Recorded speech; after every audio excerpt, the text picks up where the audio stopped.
Initially there's a covering of the object with glaze, and then when it comes out there's a marking up of a particular shape. Each object often goes through about 3 or 4 firings, and sometimes up to 10 firings.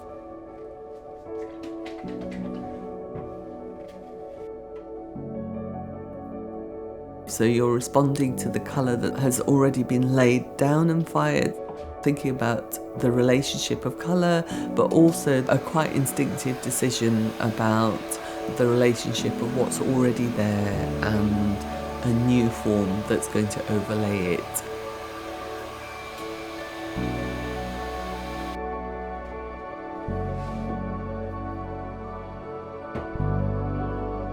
You're working very much with a memory of a colour, because the colour doesn't actually appear until the work is in the kiln. So you're having to carry the understanding of and the potential of the glaze in your mind when you're applying it.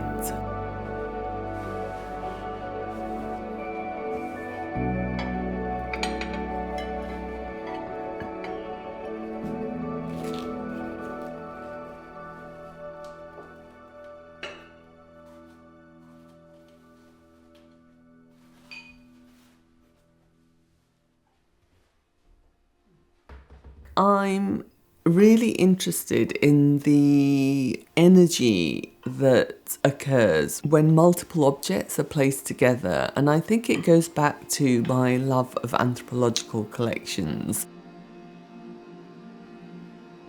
They were never seen in isolation. They were quite often seen as a randomly gathered group of disparate objects, and collectively they had this incredible energy. There's always this open fluidity to the way that the work could come together, because the narrative between the objects was constantly moving and changing, and I've kept that way of working as the work has evolved. Nothing's fixed until that last moment where I'm happy with the composition. It's all something that happens in quite a playful and unplanned way. If I put all the pieces back into the drawers and put them away for a week and then brought them back out again, there'd be a very different permutation of the work coming together, and the outcomes would be totally different.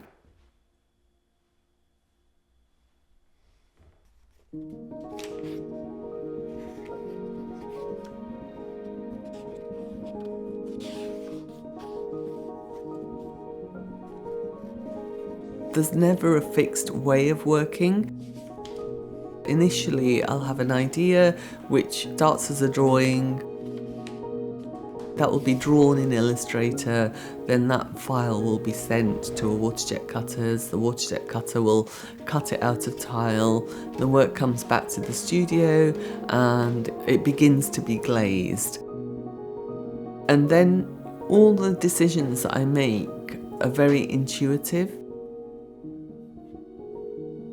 The way that I work is very much about my gut instinct, and it's having this sensibility that I've developed over the years, and it has nothing to do with colour systems.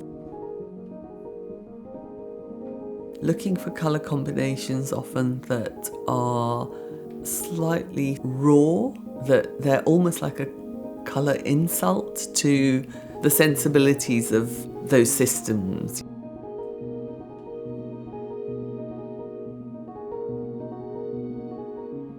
Ceramics has such a rich history that everybody's aware of, and it's very difficult to make objects that don't carry or continue that history in some way.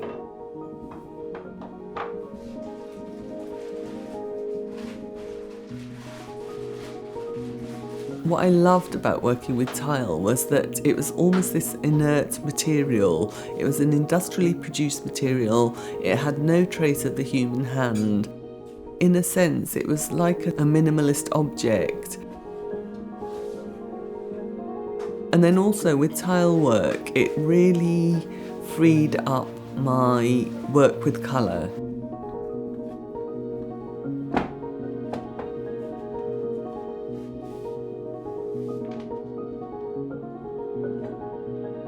Despite all the testing that we do, there is still a huge level of unpredictability with glazing.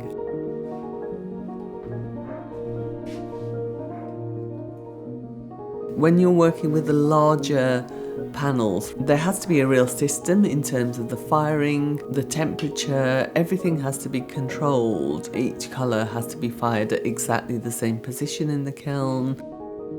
So with the smaller works, there's much more of an openness in terms of the results of the glazed colour, whereas with the larger panels, you're really looking for a very particular consistency.